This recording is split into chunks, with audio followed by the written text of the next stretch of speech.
Mesdames, Mesdemoiselles et Messieurs, bonjour, bonsoir.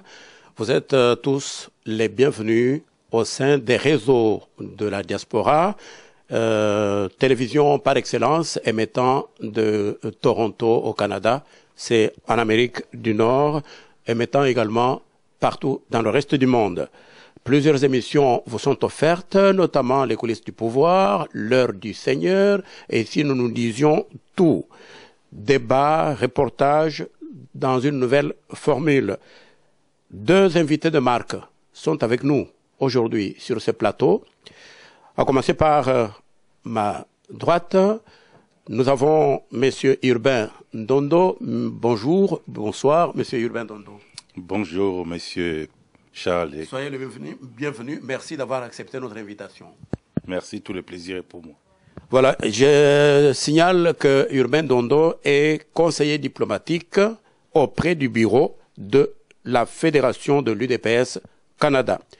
Deuxième personnalité de marque que nous avons sur ce plateau, c'est à ma gauche, Monsieur Sylvain Sendakalala. Bonjour, bonsoir. Bonjour.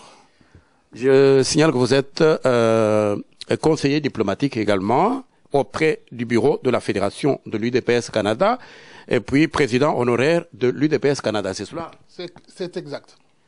Voilà, tout est bien dit. Le sujet principal aujourd'hui, c'est le dialogue.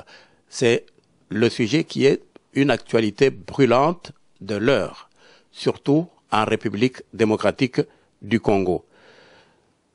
Allons un peu droit au vite dans le discours qui a été prononcé récemment. C'était le 29 juin dernier à Matadi, dans la province du Bas-Congo, par le président Joseph Kabila. On a pu réaliser finalement que le suspense continuait à demeurer. Joseph Kabila n'a pas voulu se montrer tranchant.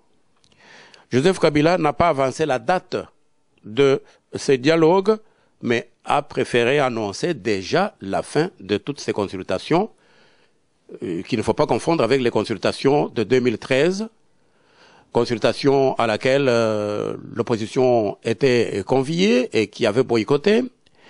Joseph Kabila a préféré parler dans ce discours du 29 juin dernier d'un éventuel dialogue et non d'un dialogue devant nécessairement avoir lieu.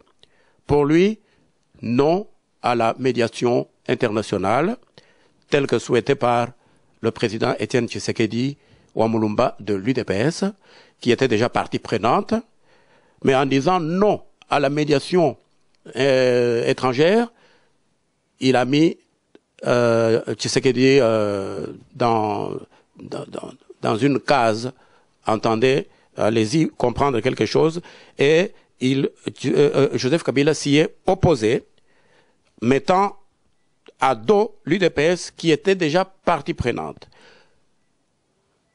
Tout étant vu, tout étant entendu et su, une première préoccupation. À l'heure où nous sommes, à l'heure actuelle, où en sommes-nous avec ce dialogue? La réponse ou une sorte de mise au point avec nos deux invités de marque, à commencer par Urbain Ndondo. Bonjour, merci Monsieur Charles Kajingu. Je vous ai suivi avec attention et j'ai retenu dans votre adresse deux mots. Vous avez parlé de flou artistique et vous avez parlé aussi de problèmes qui se posent, c'est-à-dire il y a un imbroglio en ce qui concerne les termes même de ces dialogues. Je vais devoir me référer à un document d'histoire. J'ai ici un livre qui a été écrit par Patrick Mbeko et Honoré Ngbanda Zambo, dont le titre c'est La stratégie du chaos et du mensonge. Un livre qui date de quelle année?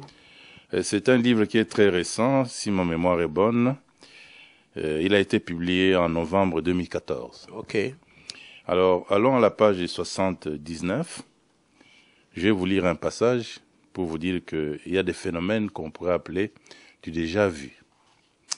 Le 29 janvier 1990, Mobutu crée le bureau de consultation populaire et nomme à sa tête M. Mokolo Wambompo, ancien... Mokolo Wampombo, je crois. Oui, Mokolo Wampombo, ancien chef de service de renseignement, ambassadeur et plusieurs fois ministre, un homme de sérail et du secret.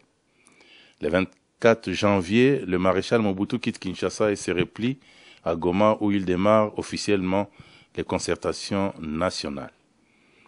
Et puis, je passe toujours à la page 79 où il est encore dit que Mobutu apprécie la formule le lundi 29 janvier. Le président Mobutu reçoit successivement dans le même cadre et décor plusieurs délégués d'entrepreneurs et commerçants, de ménagères, de chefs coutumiers, des enseignants du secteur primaire et secondaire, et les élèves et des étudiants, des pasteurs.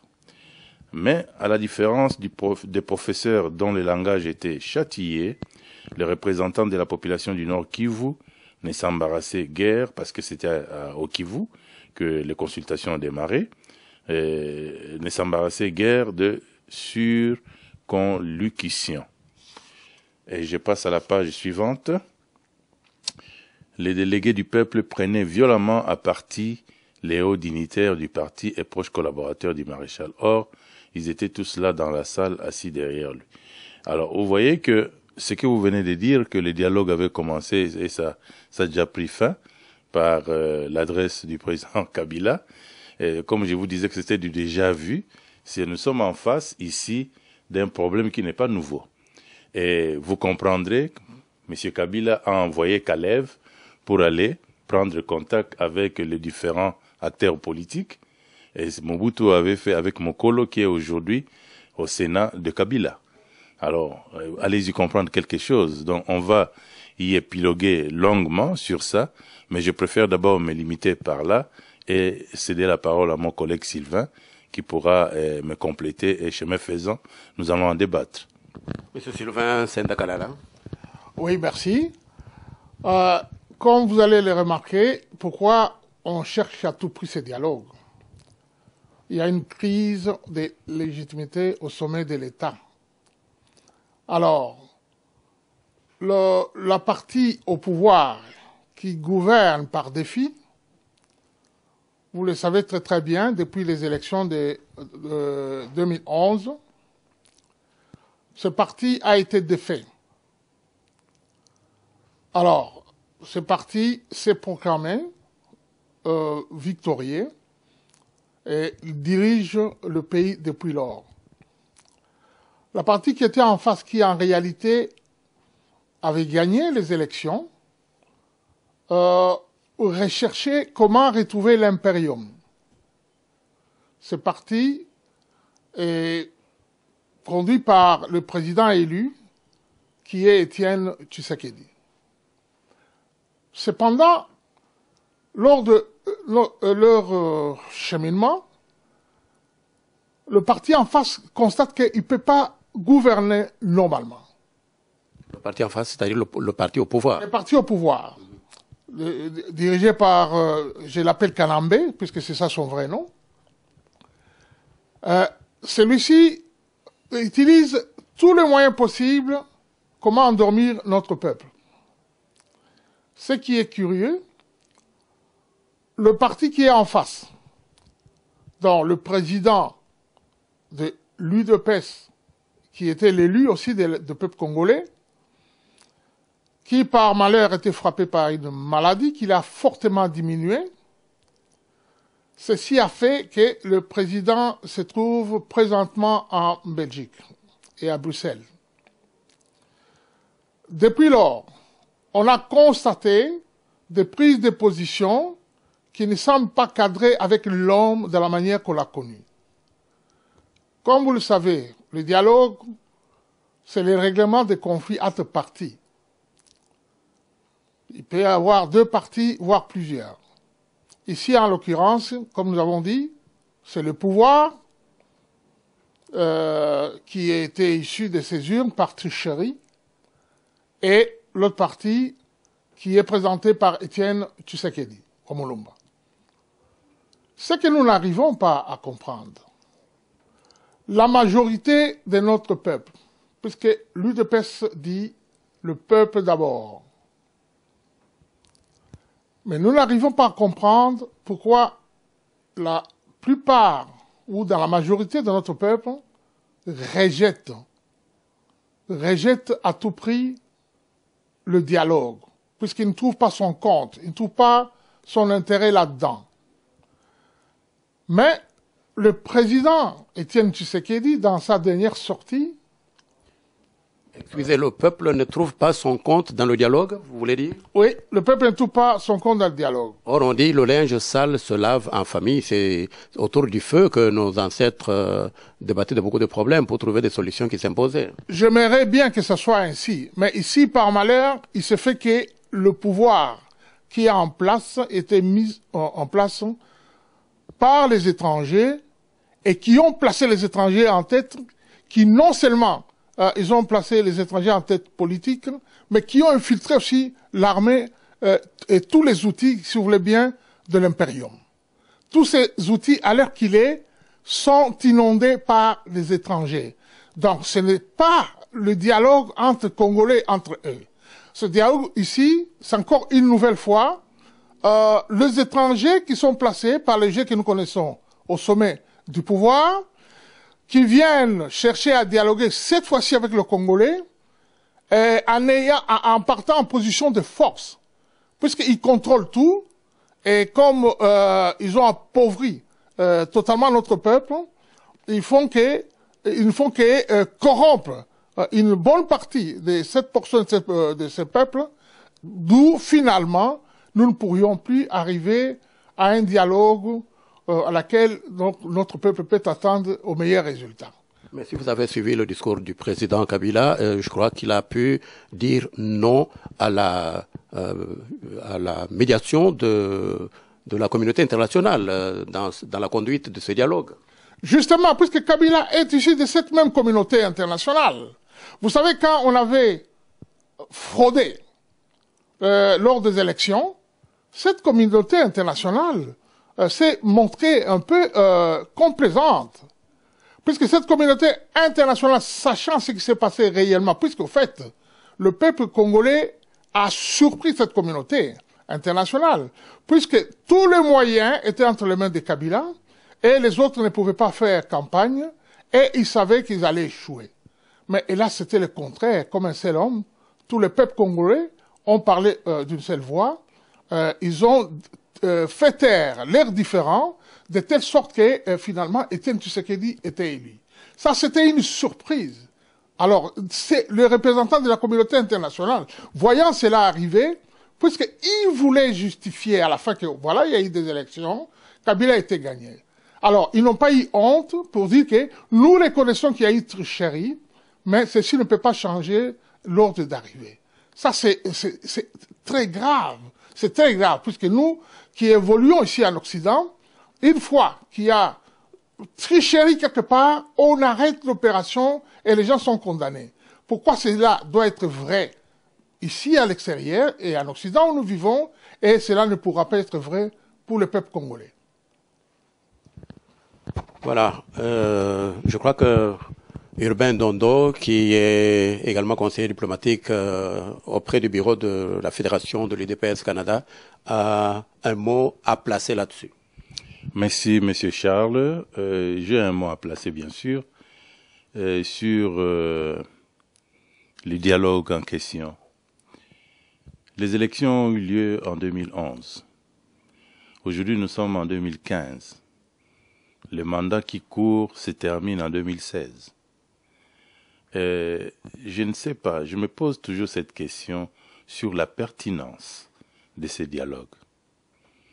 Ça, c'est le grand problème qui trône dans ma tête.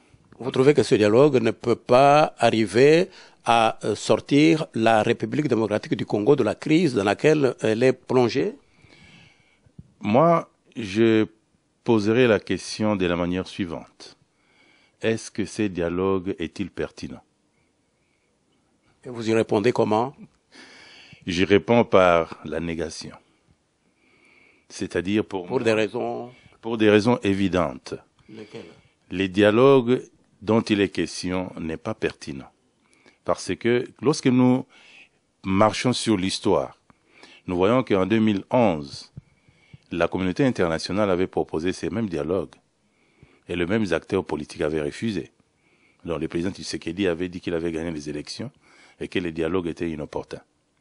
Et aujourd'hui, et comme a dit mon collègue Sylvain, le président Tshisekedi se trouvant à Bruxelles et c'est lui qui revient sur les mêmes dialogues au moment où le président Kabila est fin mandat. Donc là, il y a quelque chose qui cloche. C'est comme ça que je dis que est-ce que vraiment ces dialogues-là, il est encore pertinent. À la fin du mandat, vous allez demander un dialogue. Et je vous ai lu la page 79 du livre qui a été écrit par M. Mbeko et M. Norengwanda, où en 2014, non, le livre est publié en 2014. Mais l'histoire qui nous est révélée, ça date sur les consultations populaires. Et nous voyons que c'est toujours la même démarche. Et ce sont les mêmes qui sont autour des Kabila, les mêmes qui étaient autour des Mobutu, qui reviennent avec la même stratégie sur les consultations populaires. Nous savons que Mobutu se trouvant fin mandat, Mobutu se trouvant lâché par la communauté internationale avec la fin de la guerre froide, Mobutu va plonger et il va initier les consultations populaires avec les résultats que nous connaissons. Et Mobutu est parti, les consultations populaires n'avaient pas donné la solution qu'on escomptait. Et l'AFDEL est arrivé. Et le même AFDEL arrive pour venir libérer le Congo, et il continue son bonhomme de chemin.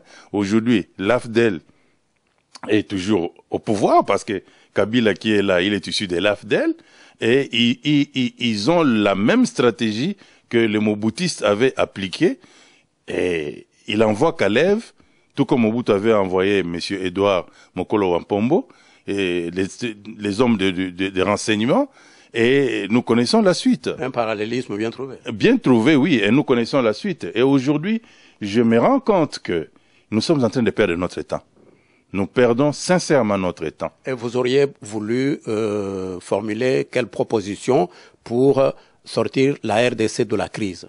La proposition, ça viendra. Mais vous m'avez posé la question s'il y avait un mot à dire. Je préfère me limiter là-bas et qu'on chemine et je vous donnerai la proposition. Merci. Okay.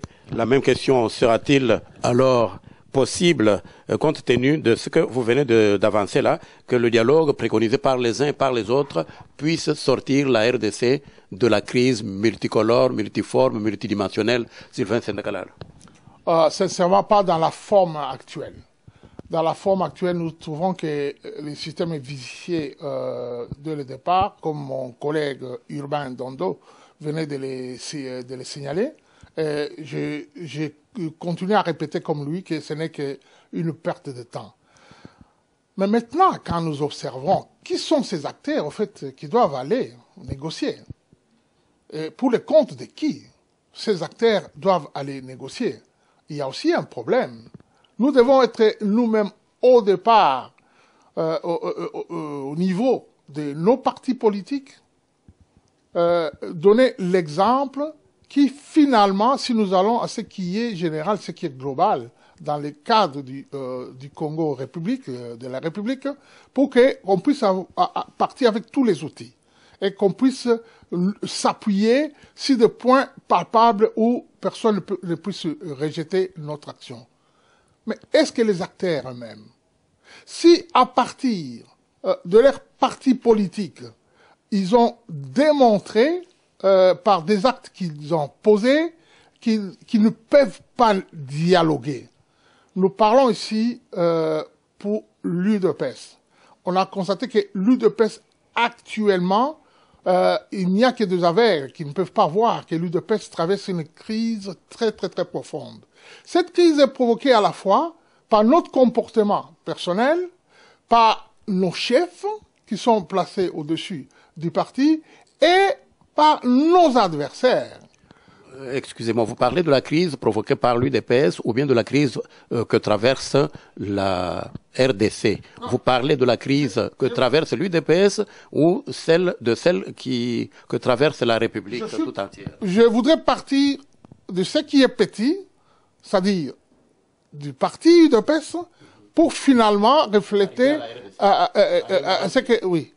Alors, si au niveau de l'UDPS, le président de l'UDPS, le membre du parti, puisque trouvant qu'il y a une crise au fond, au sein de ce parti, ils font un effort pour aller vers lui, pour pouvoir dialoguer, puisqu'il y a des problèmes, et qu'ils trouvent que la porte est hermétiquement fermée, et qu'on n'arrive pas à montrer, à transcender déjà nos petits différends pour chercher le bien de plusieurs, à travers le parti, à travers ce que nous faisons. Combien alors on le fera quand cela sera multiplié, je ne sais pas par combien, à la dimension du Congo au pays. Alors, là, il y a un sérieux problème.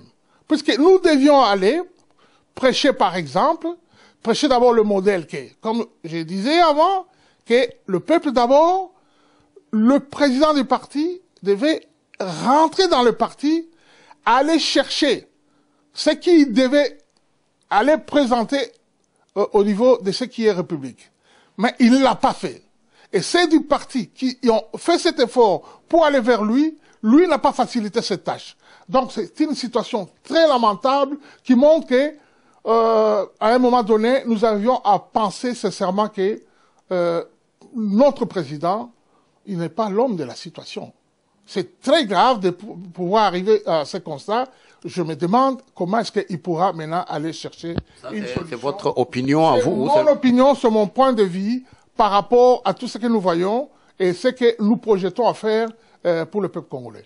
Et comme il s'agit d'une mise au point, quelles leçons faut-il tirer de tout ce que vous venez d'avancer, à commencer par Urbain Ndondo? Il faut retenir concrètement.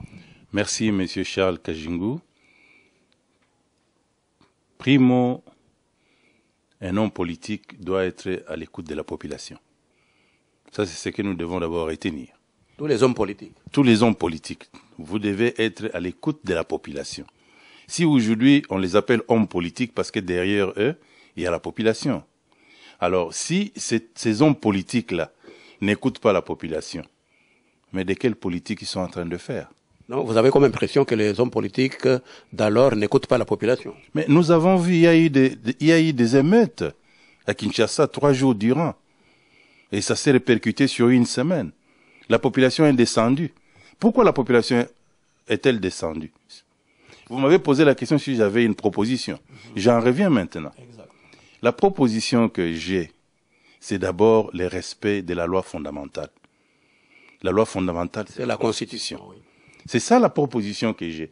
La population s'est exprimée à travers le référendum. Et la population a voté la loi fondamentale. Cette loi fondamentale doit être respectée par ceux qui ont le mandat de pouvoir diriger le peuple. Donc, si cette loi fondamentale-là n'est pas respectée, eh bien, nous sommes en train de perdre notre temps, comme je venais de le dire. Aujourd'hui, la Constitution nous dit que le mandat du président est de X années, non renouvelable. Kabila, maintenant, ne se prononce pas. Kabila, aujourd'hui, d'abord, avec ses caciques, ils ont pu transformer et annuler même la Constitution.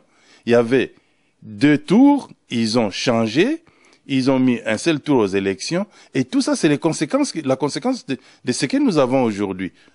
Demain, il doit partir, il est fin mandat. Il cherche un dialogue, il envoie Kalev pour contacter les états-majors. Pour quelle finalité? Il n'y a aucune finalité parce qu'aujourd'hui, le peuple, la seule finalité que le peuple attend, c'est qu'il y ait les élections, c'est qu'il puisse céder les témoins, c'est qu'il puisse partir. Il est venu, il s'est assis, il s'est enrichi, et aujourd'hui, il est plus que temps qu'il aille jouir des millions qu'il a pu prendre au pays. Et s'il veut investir au pays, libre à lui. Mais il n'a pas un autre mandat, il n'a pas à transformer la loi fondamentale qui est la Constitution. Et c'est comme ça que moi, je vous disais que ce dialogue est une perte de temps. Ça ne va pas nous amener à résoudre les problèmes que nous avons. Le seul problème que le peuple attend, c'est que on puisse respecter la Constitution, on puisse respecter les échéances électorales, qu'on puisse élire les représentants et que demain le Congo puisse avoir une autre personne à la tête. Ok, merci beaucoup. On tend vers la fin de notre émission pertinente. Monsieur Sylvain, est-ce que vous abondez dans le même sens la leçon que nous pouvons tirer de votre mise au point concrètement? Oui, si effectivement, comme l'a dit mon ami Urbain, tout le monde peut respecter le cadre juridique où le pays est en train d'évoluer, c'est-à-dire respecter les statuts, la constitution de la République. Je crois qu'il y aura plus tous ces problèmes. On n'aura même pas à chercher à aller dialoguer puisque tout aurait trouvé la solution là-dedans. Mais si ce que nous voyons, ce sont de manœuvres de comment tricher, comment rester au pouvoir au-delà de ces textes. C'est ainsi que Kabila avait plaire à certaines personnes qui, en réalité, il est en train de chercher par quelle voie il pourra prolonger le mandat, bien que volé, qui continue à exercer jusqu'à date. Donc, nous pensons que nous devons faire cet effort comme peuple d'avoir l'habitude de respecter nos textes, hein, le texte qui nous régisse. Cela est vrai pour Kabila au niveau de la nation, cela est aussi vrai pour notre président de l'UDPS au niveau du parti. On ne peut pas se réveiller un bon matin, on va aller changer le texte du parti sans respecter les cadres qui étaient définis au préalable. Donc, le Congrès, qui est l'organe suprême du parti, est complètement ignoré et on commence à exercer, à signer, à prendre des décisions. Ceci dénote aussi de notre manque de sérieux. Donc, nous devons faire un effort à la fois nous-mêmes à l'intérieur de notre parti et aussi respecter notre peuple pour aller exhiber cet effort à l'extérieur du parti, c'est-à-dire pour la République démocratique du Congo. Merci beaucoup, Monsieur Urbain Dondo. Si on vous demandait de conclure cette mise au point, vous diriez quoi, par exemple? Je dirais que le pays a besoin des hommes politiques qui sont sérieux et que ces hommes politiques doivent respecter la loi fondamentale qui est la Constitution et que le peuple qui nous regarde, le peuple a besoin de pouvoir vivre en paix, vivre en harmonie, vivre décemment. Ce pays-là est en train de souffrir depuis longtemps. Et que ceux-là qui se disent qu'ils sont des nationalistes, ceux-là qui se disent qu'ils aiment bien le peuple congolais, il est plus que temps qu'ils puissent non seulement le dire en parole, mais qu'ils puissent mettre ça en acte. Que le peuple puisse dire oui, nous pouvons compter sur nos hommes politiques et que ces hommes politiques-là ont la parole et ils sont sérieux et que le pays va aller de l'avant. J'ai dit, je vous remercie. C'est moi qui vous remercie. La conclusion avec Sylvain Sendekalara en quelques secondes. Oui, je voudrais en profiter au-delà de ça pour dire que la cacophonie à laquelle le peuple nous a habitués ces derniers temps fait qu'il faut que je place un mot là-dessus. Il est regrettable de constater que nous plongeons très facilement vers l'injure. Ceci n'est pas très bon. Nous devons apprendre. L'injure, c'est l'arme des faibles. C'est l'arme des faibles. Nous devons apprendre d'aller vers des critiques constructives, des critiques en respectant justement le cadre. Nous ne pouvons pas sortir de cela puisqu'on manque d'arguments, on injurie les autres et on utilise le mensonge comme arme pour essayer de faire passer ce qu'on a. Ça, c'est regrettable, ceci fait reculer le combat que nous menons. Nous demanderons aux uns et aux autres de pouvoir faire un effort puisque nous tous, si notre souci réel est que le pays se libère de tous ces étrangers qui sont en train de le diriger, à l'heure qu'il est, nous devons aller avec beaucoup de souplesse, de manière à pouvoir compter d'abord entre nous, malgré nos faiblesses, et dépasser ces faiblesses, et limiter l'injure, ne pas du tout embarquer là-dessus, afin de mieux faire. Voilà, on aura tout vu et tout entendu. Il faudra donc savoir se débarrasser de stratégie, du chaos et du mensonge, comme l'intitulé de ce livre qui a été publié en 2014. Voilà, nous sommes à la fin de cette émission centrée sur le dialogue en République démocratique du Congo. Où en sommes-nous à l'heure actuelle? Eh bien, une mise au point vient de vous être offerte par deux éminentes personnalités. À ma droite, c'était Urbain Dondo, conseiller diplomatique auprès du bureau de la Fédération de l'UDPS Canada. Et à ma gauche, Sylvain Karala, qui lui est conseiller diplomatique également auprès du bureau de la Fédération de l'UDPS Canada et président honoraire de l'UDPS Canada. C'est donc terminé pour cette émission au sujet de laquelle je vous remercie. Merci de nous avoir suivis, merci de nous avoir écoutés. Prochain rendez-vous, je crois que ce sera dans l'un de ces 4 matins. Et les réseaux de la diaspora sont chapeautés, patronnés par notre bien-aimé docteur Aimé Kabouya. Merci une fois de plus.